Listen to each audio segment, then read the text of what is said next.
Ini harapan kita ya, Pak Anies bisa meramu ini supaya tetap mengkombinasikan bahwa ada satu brandingnya Pak Anies yang nggak boleh luntur, tetapi bagaimana branding ini bisa diterima oleh para kepentingan, ya para pemangku kepentingan yang lain sehingga mensukseskan Pak Anies ini menjadi calon presiden, menjadi presiden di 2024. Assalamualaikum warahmatullahi wabarakatuh. Pemirsa, jumpa kembali dengan saya Eko dalam segmen Jangan Salah Arah di channel Ahmad Nur Hidayat. Baiklah, kita ketemu lagi hari ini akan membahas beberapa topik yang sedang hangat dan kita akan ulas secara jernih ya. Dan kita tetap ditemani oleh narasumber tetap kita yaitu Bang Ahmad Nur Hidayat, pakar kebijakan publik. Bang Nur, apa kabarnya hari ini? Assalamualaikum warahmatullahi wabarakatuh. Waalaikumsalam warahmatullahi wabarakatuh. Saya sehat, Kang Eko.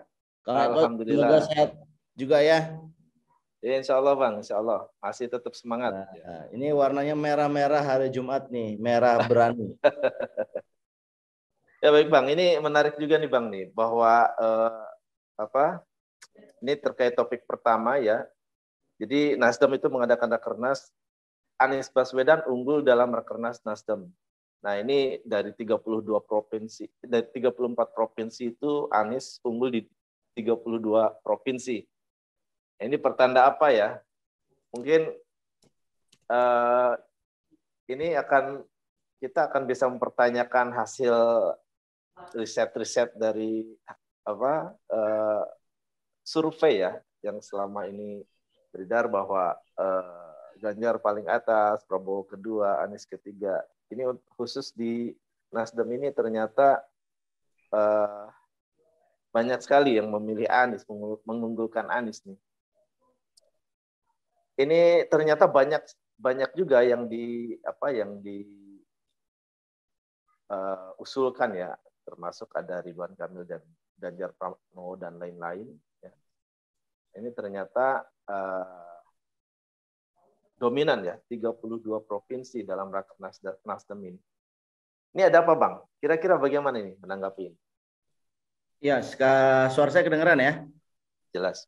Bro, jadi apa yang dilakukan oleh Partai Nasdem, saya kira ini satu langkah yang brilian dalam konteks meningkatkan kredibilitas, meningkatkan popularitas partai ya. Jadi Nasdem ini sedang berupaya mendongkrak suaranya untuk 2024 dengan cara menghimpun nama-nama yang populer di masyarakat sebagai calon presiden dan membuatnya menjadi aspiratif ya, karena DPW-DPW-nya itu membawa nama-nama yang berbeda-beda, meskipun the end of the day Pak Surya Paloh lah yang menentukan 3 besar ya. Jadi bukan DPW yang menentukan, tapi Pak Surya Paloh yang menentukan 3 besar itu. Nah, ini adalah satu bentuk bahwa Nasdem ini ingin menjadi partai besar di 2024. Makanya apa yang dilakukan oleh Nasdem ini saya kira adalah partai yang pertama kali ya yang melakukan Rakernas ya dengan cara mempublikasikannya bagaimana aspirasi dari daerah dan kemudian menunggu bagaimana aspirasi itu disampaikan di tingkat pusat dan diputuskan oleh Surya Paloh sebagai Ketua Umum Nasdem. Nah, saya bilang ini brilian karena ini adalah untuk salah satu usaha agar Nasdem terus menjadi pembicaraan publik ya. Nah, yang kedua, saya kira di sini ada masalah yang cukup tersirat di mana Pak Anies Baswedan diunggulkan dalam Nasdem. Mungkin saya berhenti di situ dulu, Bro Eko. Ya baik, artinya belum pasti ya. Tapi kalau menampung aspirasi, tentunya aspirasi ini apa istilahnya? Kita akan bisa mengkaitkan dengan survei ya, survei-survei yang mengunggulkan capres-capres lain yang diusung ya oleh partai berbagai partai begitu. Ternyata nama-nama tersebut ya kita juga mempertanyakan validitasnya ya, apakah valid atau tidak hasil surveinya. Karena kita tahu bahwa banyak sekali survei yang pesanan ya untuk memenangkan atau istilahnya mendukung, menyuarakan bahwa dari capres yang diusung oleh partai tersebut. Nah, kira-kira apakah Surya Paloh ini akan konsisten ya? Karena kita tahu dari sejak lama ya sudah mendekati Anies ini, kemudian termasuk Formula E kemarin ketua timnya itu kan dari Nasdem juga. Artinya sudah ada track record kerjasama ya antara walaupun bukan dengan partainya, antar personil dari Nasdem ini dengan Pak Anies. Ini kira-kira bagaimana kemungkinannya, Bang? Saya kira komunikasinya Pak Anies Baswedan dengan Surya Paloh itu sudah cukup lama ya dibina dalam konteks mempersiapkan 2024 ya. Makanya kalau boleh kita memprediksi ya, Bro Eko, Nasdem ini akan keluar 3 nama dan salah satu namanya adalah Anies Baswedan. Mungkin satu besar ya, karena kita juga sudah mendengar bahwa Nasdem ini memang akan mengusung dengan Anies Baswedan ya. Itu sudah lama sekali ya, jauh sebelum 2022 saya kira itu Pak Surya Paloh sudah mengatakan bahwa Anies Baswedan adalah bagian dari Restorasi Indonesia, yayasan atau gerakan sebelum Nasdem menjadi partai politik. Dan interaksi Anies Baswedan dengan Surya Paloh dan Restorasi Indonesia itu sudah lama gitu. Jadi saya kira Pak Surya Paloh dalam hal ini sangat jeli ya melihat aspirasi rakyat yang cukup besar kepada Anies Baswedan, dan saya kira Nasdem inilah partai pertama ya yang siap mengusung Anies sebagai calon presiden begitu. Ya, kemudian ini Bang, kira-kira bagaimana tuh respon dari partai-partai lain yang mengusung capres lain? Apakah ada kemungkinan menggeser karena mungkin seperti tadi yang Bang Matnur bilang bahwa sosok Anies ini mungkin bisa mendongkrak gitu ya citra dari partai yang mengusung begitu. Jadi apakah ada kemungkinan kalau misalkan kita melihat dari yang kemarin pertemuan sebelum reshuffle itu kan, itu semacam konsolidasi yang kalau dihitung itu yang di luar pemerintah itu hanya PKS dan Demokrat begitu. Apakah ini ada kemungkinan merubah istilahnya peta politik untuk capres ini? Gimana Bang? Iya, tentunya sekarang ini kita baru di tahun 2022 ya, Bro Eko. Ada waktu 2 tahun untuk menuju ke 2024. Dan dinamika politik ini sangat tinggi. Apa yang terjadi di tahun ini mungkin akan berbeda di tahun 2023 atau 2024. Jadi saya kira ini masih sangat dinamis, ya, masih sangat cair. Setidaknya buat Pak Anies Baswedan ini penting karena beliau akan selesai di tahun ini ya sebagai gubernur. Nah, kalau beliau tidak mendapatkan posisi ya nama dari sekarang ya, nanti 2023 ya mungkin karena beliau sudah tidak punya jabatan, sudah tidak lagi ramai pemberitaan publiknya. Ya, dan saya kira itu dalam konteks politik negara berkembang, demokrasi di negara berkembang, seseorang yang punya jabatan publik yang kemudian mendapatkan satu pemberitaan yang masif setiap harinya, itu akan lebih mudah punya kans dibandingkan dengan calon presiden yang tidak punya jabatan publik. Jadi ini satu tantangan ya. Saya melihatnya ini satu tantangan, apakah Pak Anies Baswedan ini bisa melewati tantangan itu di mana beliau tidak lagi menjadi gubernur DKI. Ya, apakah kemudian bisa mengangkat popularitasnya sebagaimana beliau adalah gubernur DKI. Nah, ini salah satu challenge, makanya momentum Nasdem ini, Rakernas Nasdem ini saya kira sangat penting, sangat ditunggu, sangat krusial bagi Pak Anies Baswedan dan timnya, apakah kemudian bisa melanjut dalam kontestasi capres yang lebih formal. Karena apa?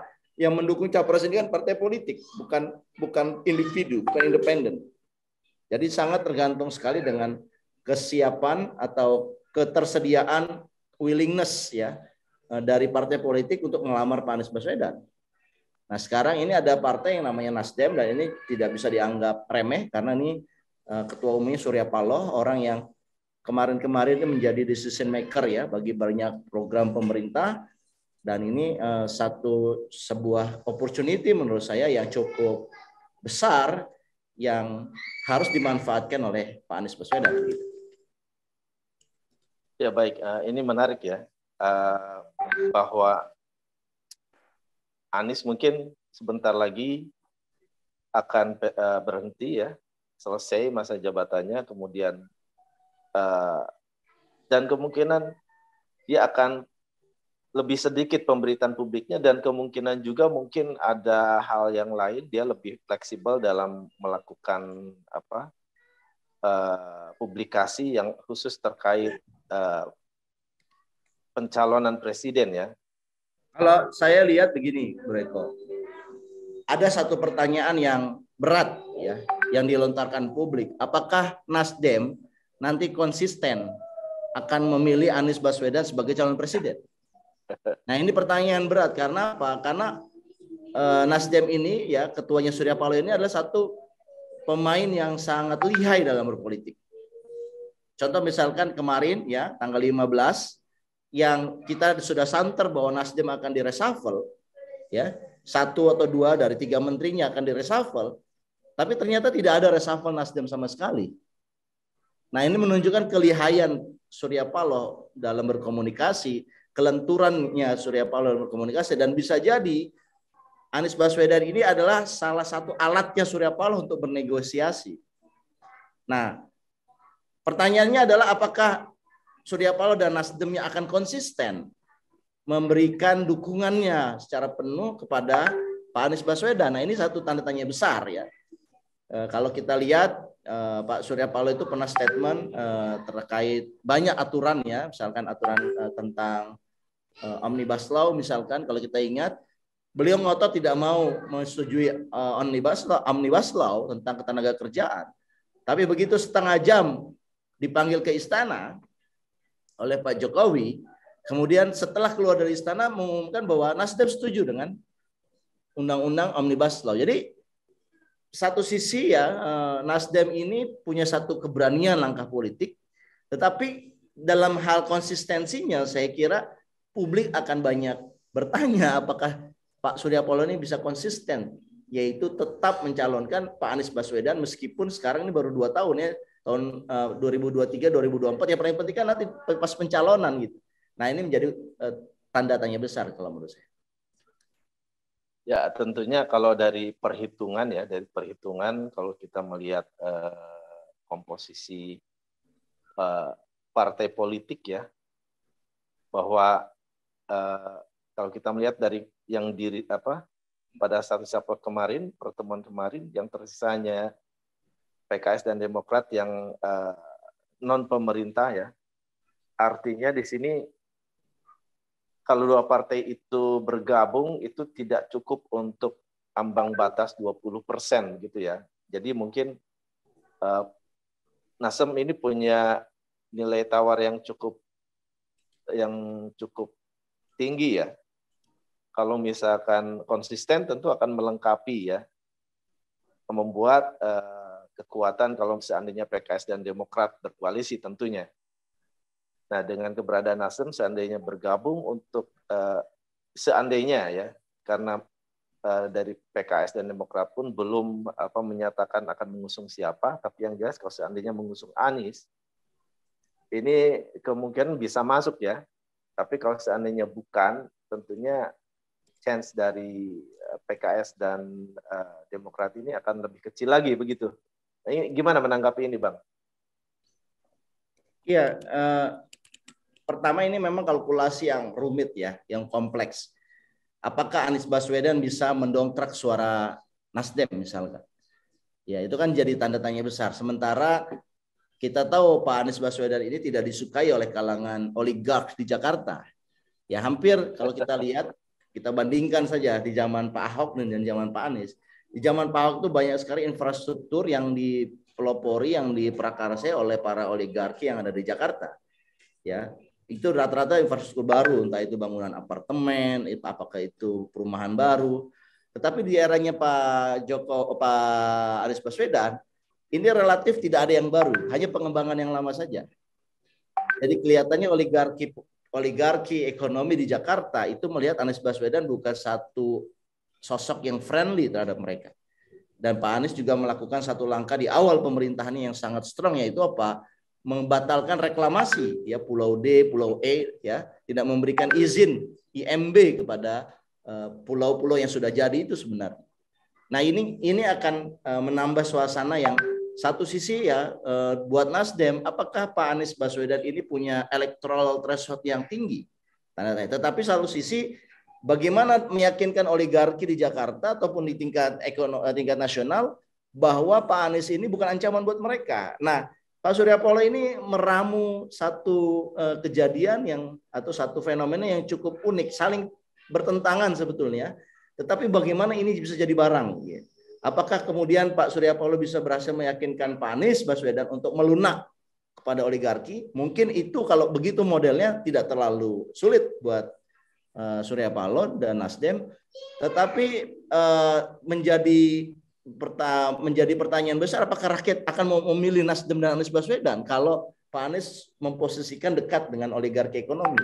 Nah, tentunya kalkulasi politik ini sangat sulit, dan saya kira hanya politisi yang ulung saja yang bisa akhirnya memutuskan dan memprediksi ya bahwa ini yang terjadi gitu. Dan saya kira kalau melihat jam terbangnya Pak Surya Paloh ya, Pak Surya Paloh punya kemampuan untuk itu, meskipun tidak selalu akan berhasil ya. Tidak selalu akan berhasil karena suasana rakyat ya, suasana masyarakat Indonesia yang sudah terbelah ini akan menjadi sangat sulit ya untuk mengkompromikan dua hal yang paradoks gitu. Satu sisi rakyat ingin melawan oligarki, satu sisi oligarki masih punya kekuatan ya dianggap oleh partai politik untuk mempengaruhi dan untuk membantu pemenangan dari partainya gitu. Nah, ini dualisme seperti ini yang memang sulit dilakukan dan biasanya itu membutuhkan satu bantuan komunikasi yang canggih ya dalam melakukan agenda politik tersebut. Gitu, Bro. Ya, menarik apa yang disampaikan Bang Matnur ya, bahwa ini posisi oligarki ini terancam begitu ya kalau seandainya Anies ya menjadi capres ya.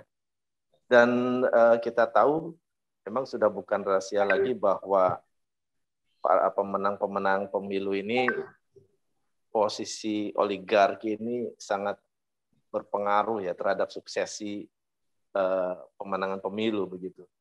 Dan ini pun yang menjadi ganjalan karena kebijakan-kebijakan yang ada itu menjadi pro oligarki. Nah, sehingga ini kecemasan masyarakat, tentunya kecemasan publik bahwa kalau seandainya publik aspirasinya tersumbat ya, tentunya akan mengalami hal yang sama ya, penderitaan yang sama ya, dan kita tidak mengharapkan itu. Tapi bagaimana ini, Bang? Apakah mungkin ya money politik itu tidak terjadi begitu ya? Artinya demokrasi kita itu menjadi demokrasi yang tidak berbiaya mahal begitu. Gimana, Bang? Sebenarnya ya kalau Pak Anies Baswedan ini terus-menerus dijegal oleh oligarki ekonomi dan oligarki politik, Pak Anies ini sebetulnya bisa mengajak rakyat untuk bersama-sama melawan dan jangan usah khawatir dengan pendanaannya.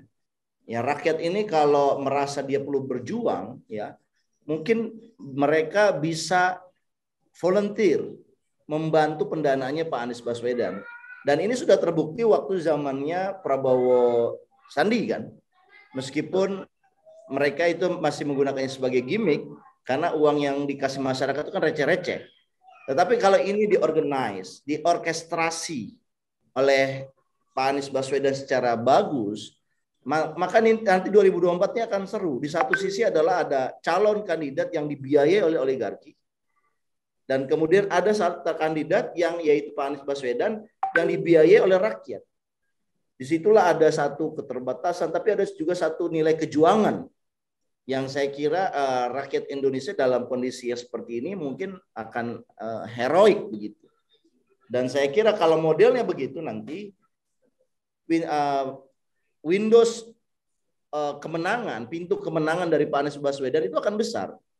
Ya dibandingkan dengan misalkan Pak Anies merasa ya sudahlah berkolaborasi dengan oligarki saja sehingga masalah pembiayaan tidak menjadi persoalan lagi gitu. Nah, ini belum malah di sini nilai kejuangannya jadi rendah.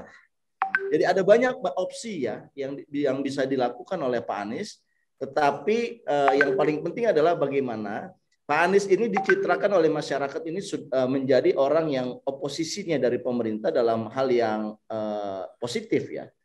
Dia tetap bekerja meskipun tidak banyak bantuan terkait sponsor di Formula E, misalkan BUMN tidak ada yang masuk ya. Dia tetap bekerja dengan cara yang konstruktif. Nah, saya kira gaya itu menarik. Nah, masalahnya adalah ketika misalkan Pak Anies sudah melebur dengan Nasdem, apakah benchmark Pak Anies itu akan tetap bertahan? Karena kalau dia melemah, meredup, dan publik akan menganggap Pak Anies ini adalah bagian dari oligarki, malah ini akan merugikan Pak Anies sendiri. Jadi saya kira Pak Anies juga sebetulnya ya timnya dan Pak Anies sendiri sebetulnya tidak terlalu firm juga dengan Nasdem, karena bagaimanapun juga Nasdem adalah partai pendukungnya pemerintah. Dan Surya Paloh adalah sosok yang dekat dengan oligarki politik dan oligarki ekonomi. Jadi memang ini satu seni ya. Menurut saya ini serunya di sini. Kalau saya sih ngelihat bukan hipokrit ya, tetapi ini adalah bagian seni bernegara, seni mengelola kemungkinan, dan ini tidak bisa dilakukan oleh orang yang pikirannya sederhana. Ini hanya bisa dilakukan oleh orang yang berpikiran maju dan biasa dalam kepalanya itu banyak paradoks ya, yang kemudian dia ramu ya, seperti halnya bumbu dia ramu. Paradoks itu kan ada asin ya, ada asam, ada manis, itu diramu sedemikian rupa sehingga tersajilah satu makanan yang lezat. Nah, kalau orang yang berpikirnya sederhana, dia nggak bisa tuh meramu asam atau asin dengan manis, karena menurut dia ini apaan? Ini bukan makanan gitu. Nah, makanya orang-orang yang berpikir sederhana tidak bisa melakukan satu manuver politik 2024. Dan saya kira karena Pak Anies ini punya satu kemampuan ya dalam berpikir, ya saya kira ini harapan kita ya, Pak Anies bisa meramu ini supaya tetap mengkombinasikan bahwa ada satu brandingnya Pak Anies yang nggak boleh luntur, tetapi bagaimana branding ini bisa diterima oleh para kepentingan, ya para pemangku kepentingan yang lain, sehingga mensukseskan Pak Anies ini menjadi calon presiden, menjadi presiden di 2024. Saya kira itu. Oh iya, menarik ya. Di sini mungkin kita tahu bahwa Nasdem juga sebetulnya banyak yang kurang menyukai ya. Jadi mungkin ini juga menjadi tantangan bagi Anies ya untuk bisa konsisten begitu. Tapi artinya jangan sampai Anies mempunyai image yang berbeda ya daripada sebelumnya. Harus benar-benar bisa menjadi sosok yang benar-benar mencerminkan aspirasi rakyat begitu. Jadi saya kira gini, Bro Eko, kalau dilihat dari konstelasi hari ini ya, yang nanti kita tarik, kita bawa ke 2024, maka pembelahan ini kesannya akan ada. Kalau kita bicara hari ini ya. Dan pertanyaannya adalah kalau seandainya Pak Anies jadi presiden, apakah pendukung cebong akan diam menyetujui atau seperti sekarang, cuman bedanya posisinya terbalik aja. Jadi yang berisik itu adalah para cebong ketika Pak Anies jadi presiden misalnya. Nah, pertanyaan fundamental adalah apakah kita pengen begini terus Indonesia? Nah, saya kira kan kalau kita pakai perspektifnya Pancasila, kita punya sila ketiga, Persatuan Indonesia, maka harusnya para orang-orang bijak di negeri ini berpikir bagaimana di 2024 ini tidak ada lagi isu pembelahan. Yang ada adalah isu persatuan Indonesia. Nah, sehingga mulailah ya kalau kita lihat ada sebagian yang mengawinkan antara Pak Anies dengan Pak Puan, dan itu terlihat dalam Formula E misalnya. Nah, dengan Pak Anies Papuan ini tentunya para cebong nggak mungkin lagi menyerang Pak Anies secara membabi buta seperti sekarang karena ada Mbak Puan di situ. Ya kan? Nah, menurut saya komposisi Pak Anies Papuan ini digagas, ya kalau saya dengar ini digagas oleh Pak JK dan beberapa orang yang pengen Indonesia itu seperti zaman sebelum 8 tahun terakhir ini. Sebelum 2014 di mana kita tidak bicara politik identitas. Nah, persoalannya kan adalah ternyata ada beberapa pihak yang diuntungkan dari pembelahan ini. Ya, saya katakan ada yang diuntungkan. Kenapa? Dengan pembelahan ini, partai-partai yang kecil, yang bersuara lantang itu tidak capek-capek melakukan komunikasi politik karena dia akan mendapatkan windfall, keuntungan dari pembelahan ini. Begitu juga dengan partai besarnya, dia juga mendapatkan keuntungan. Dia tidak usah capek-capek menjelaskan ide, narasi, bagaimana membangun Indonesia. Cukup dia memelihara politik identitas ini. Dan saya kira kalau ini dikawinkan itu menjadi satu beautiful gitu loh. Bahwa lo nggak boleh lagi mengambil satu kesempatan pembelahan ini untuk mendapatkan keuntungan politik. Sudahlah akhiri. Menurut saya ide mengawinkan yang kanan dengan yang kiri dalam satu pasangan itu menarik sekali. Ya, tapi persoalannya adalah bagaimana keinginan itu terwujud ya. Karena banyak juga ini para pandir-pandir politik ya. Para penjahat-penjahat politik yang tidak ingin Indonesia ini bersatu gitu lah. Nah, saya ingin mengatakan begini bahwa kalau dilihat dari komposisi DPW Nasdem tadi ya kelihatan 31 atau 32 dari 32. Ya, artinya ada dua provinsi yang tidak mencalonkan nama Pak Anies dan itu minoritas sekali ya. Saya kira kalau kita bandingkan 32 dengan 34. Artinya memang Pak Anies ini menjadi satu magnet di masyarakat bahwa beliau ini diharapkan bisa mengubah kondisi Indonesia ke arah yang lebih baik gitu. Nah, saya kira harapan ini yang ditangkap dalam Rakernasnya Nasdem dan kemudian mengajukan Pak Anies Baswedan sebagai calon presiden pilihan Nasdem dan Nasdem Pak Surya Paloh akan memilih 3 besar. Jadi ada satu yang mundur gitu. Nah, tapi ini menarik ketika Nasdem mengatakan, oke, ada 3 calon. Yang pertama adalah Anies. Yang kedua adalah Ganjar. Nah, jadi Nasdem ini mencoba mengawinkan ya kandidat-kandidat yang sebetulnya grassroots-nya itu berbeda dalam satu paket. Artinya sebenarnya kalau yang nanti 3 nama ini dikawinkan adalah Anies dan juga Ganjar menjadi 3 besar ya, salah satu 3 besar. Maka yang sedang dilakukan Nasdem sebenarnya adalah tidak sungguh-sungguh mencalonkan keduanya, tetapi Nasdem sedang ingin mendapatkan efek elektoral dari kedua kandidat ini. Ya inilah permainan politik ya, permainannya Pak Surya Paloh. Saya kira kita nikmati aja permainannya dan kita pada akhirnya kan kita akan lihat dari 3 besar ini mana yang dipilih nanti di tahun 2024 yang saya katakan tadi, apakah Pak Surya Paloh dan Nasdem bisa konsisten dalam mengusung Pak Anies Baswedan, itu yang menjadi pertanyaan besarnya. Jadi bagaimana sekarang Nasdem berpikirnya, ya ini Nasdem partai besar ya, berapa? 8% ya kursinya di parlemen. Dia berpikirnya adalah bagaimana dari 8% ini bisa pindah ke 20% misalnya. Dan kalau Nasdem ini pintar ya, melihat suasana rakyat dan kemudian memilih calon yang memang didukung oleh rakyat, saya kira rasa-rasanya Nasdem ini bisa menjadi partai terbesar di Indonesia gitu. Tetapi kalau Nasdem salah langkah dalam arti lebih berpihak kepada oligarki ekonomi, karena wajar Pak Surya Paloh dekat dengan oligarki ekonomi, dia memilih langkah yang salah, bisa jadi Nasdem di 2024 malah tidak dapat suara. Ya, toh sekarang juga kan Nasdem itu sebetulnya tergerus ya dari 2014 ke 2019 kan cukup tergerus gitu suaranya. Nah ini jadi satu pilihan-pilihan yang menurut saya menarik ya untuk kita cermati. Tapi yang jelas Bro Eko bahwa adalah satu fakta bahwa Pak Anies ini memang digandrungi oleh masyarakat. Pak Anies ini memang dicintai oleh masyarakat dan masyarakat kelihatannya ingin berkorban untuk memenangkan Pak Anies gitu. Nah, cuman masalahnya adalah partai-partai oposisi yang sebetulnya bersebelahan dan kesannya berlawanan dengan oligarki ekonomi tidak berani mengambil bagian untuk berjuang betul-betul bersama rakyat dan mengambil satu ide bahwa biaya politik itu bisa dibiayai oleh rakyat. Karena yang kita lihat oposisinya ini juga masih ragu-ragu ya. Misalkan ada satu partai politik yang ketika bicara Omnibus Law ketenaga kerjaan katanya dia oposisi tapi dia setuju. Ya kan? Ada itu satu partai politik itu.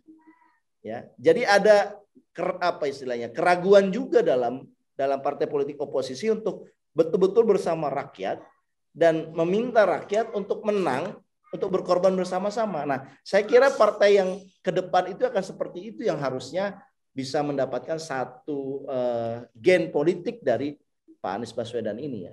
Cuman sayangnya masing-masing partai punya pertimbangan dan saya kira kalau kita boleh usulkan memang sekarang ini sudah terbukti ya kebijakan yang berpihak kepada oligarki ini yang ada adalah menyengsarakan rakyat.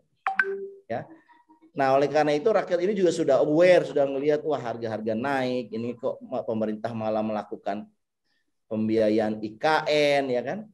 Masyarakat menyadari itu dan kemudian masyarakat ingin enggak lah saya ingin ke depan ini pemerintah ini betul-betul bersama rakyat gitu.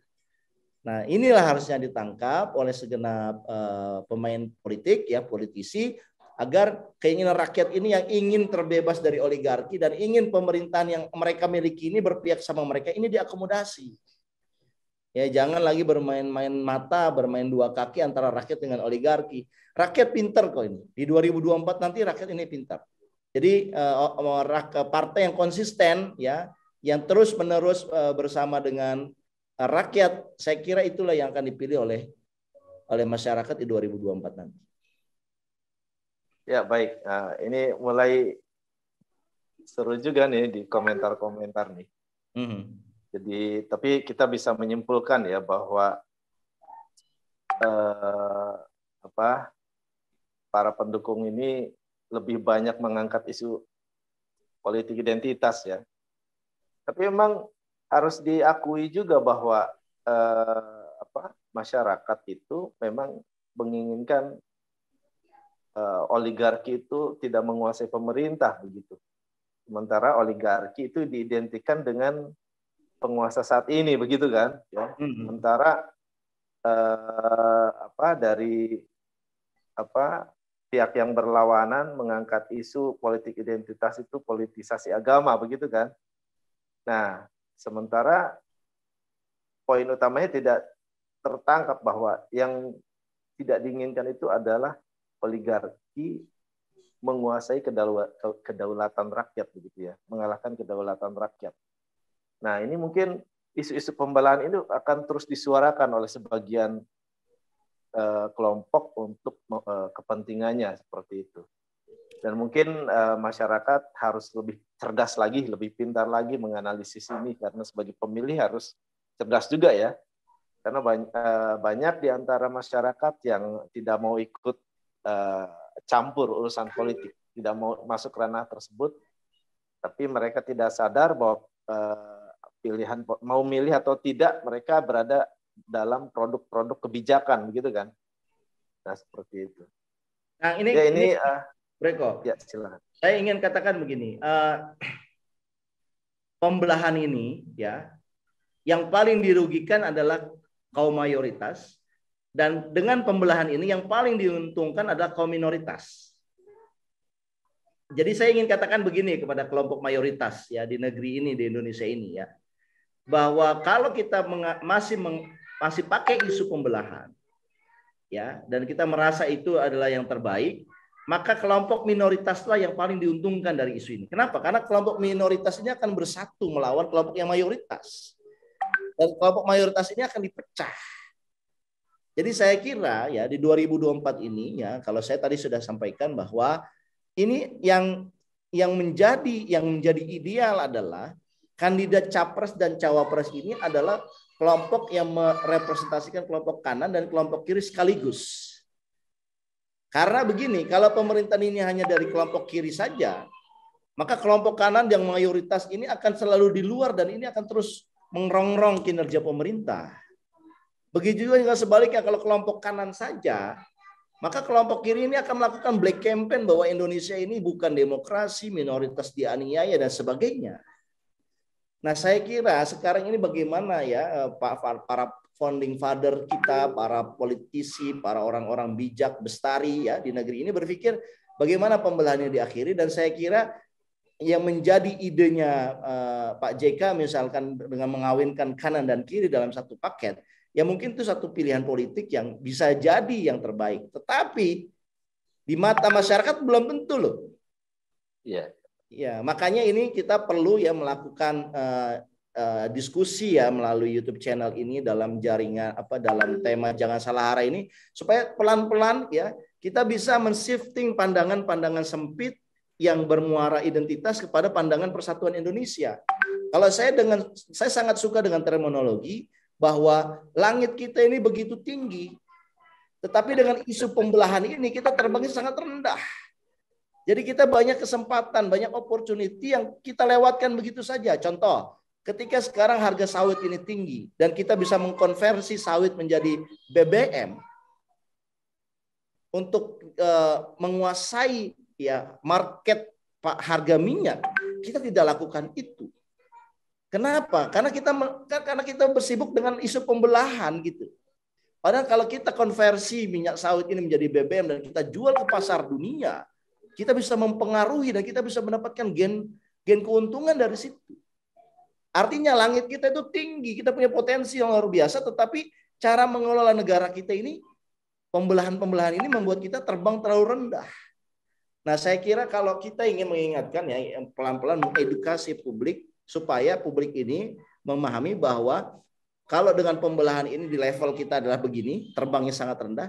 Kalau kita sedikit mengakomodasi dengan persatuan Indonesia dan kita mulai fokus bukan lagi kepada pembelahan, siapa yang jadi fulan atau fulanah yang jadi pemimpin, tapi lihat apa yang dibawanya untuk kemajuan Indonesia, maka kita bisa terbang sedikit lebih tinggi.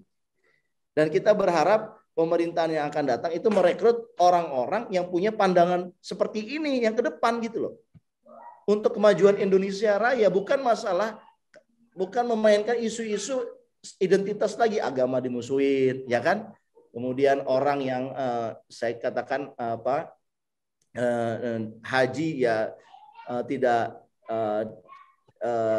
kurang biayanya kurang karena tidak ada persiapan. Ini artinya kelompok penyelenggara pelayanan publik ini tidak betul-betul memperhatikan masalah publik yang besar gitu. Nah, saya kira ini yang kita harus waspadai, dan ingat tidak ada yang menginginkan pembelahan kecuali dia ingin mayoritas yang rugi, kelompok mayoritas yang rugi dan kelompok minoritas yang untung. Dan saya kira ini kelompok mayoritas ini perlu kita edukasi, Bro Eko, Pak, agar kita ini pengen terbangnya lebih tinggi karena ternyata langit kita itu tinggi gitu. Ada negara yang dia pengen terbang tinggi dan dia sudah terbang tinggi, tetapi langitnya itu rendah. Dia tidak punya sumber daya alam, ya, rakyatnya itu hanya 11 juta, ya. Dia di tengah-tengah dari berbagai negara, ya, dikelilingi oleh negara-negara. Dia kecil negaranya, dia terbangnya sudah tinggi, tapi langit dia emang pendek gitu loh. Dan dia tidak bisa menjadi pemimpin dunia 5 besar dunia. Kalau kita Indonesia ini, kita punya langit yang begitu tinggi, tetapi kita belum memanfaatkan teknologi apapun itulah ya, sumber daya kita miliki untuk terbang melampaui langit gitu. Kalau kita bisa berhasil melampaui langit itu, kita akan menjadi negara yang paling ditakluki, paling ditakutkan, karena kita mayoritas, kita adalah 4 besar dunia ya jumlah populasinya, kita punya sumber daya alam, kita punya kelapa sawit, komoditi yang sangat dicari-cari di dunia, dan kita punya energi mineral masa depan yaitu baterai. Kita punya nikel dan kobalt, dan sekarang ini orang sudah semuanya pakai baterai. Wah, luar biasa kita kalau memahami itu. Sayangnya ya kita masih terbelah-belah seperti itu. Ya, memang kalau di bawah mungkin tidak menyadari yang dibahas masih masalah perbedaan begitu ya. Agama masih jadi bahan untuk disudutkan dan itu diangkat ke publik, sementara bangsa itu lagi menghadapi krisis ekonomi ya, perlu perhatian khusus, dan itu luput dari perhatian masyarakat ya, yang larut dalam pembelahan-pembelahan. Ya, artinya ini mungkin masyarakat harus lebih cerdas sekarang bahwa permasalahan besar yang sedang dihadapi negara itu sekarang permasalahan ekonomi begitu ya, harga-harga naik, krisis minyak goreng, BBM dan sebagainya begitu. Oke, kayaknya sudah sangat banyak ya kita membahas tentang ini ya. Pemirsa jangan lupa untuk like, share, komen, dan subscribe channel Ahmad Nur Hidayat dan simak terus segmen Jangan Salah Arah yang tayang tiap harinya.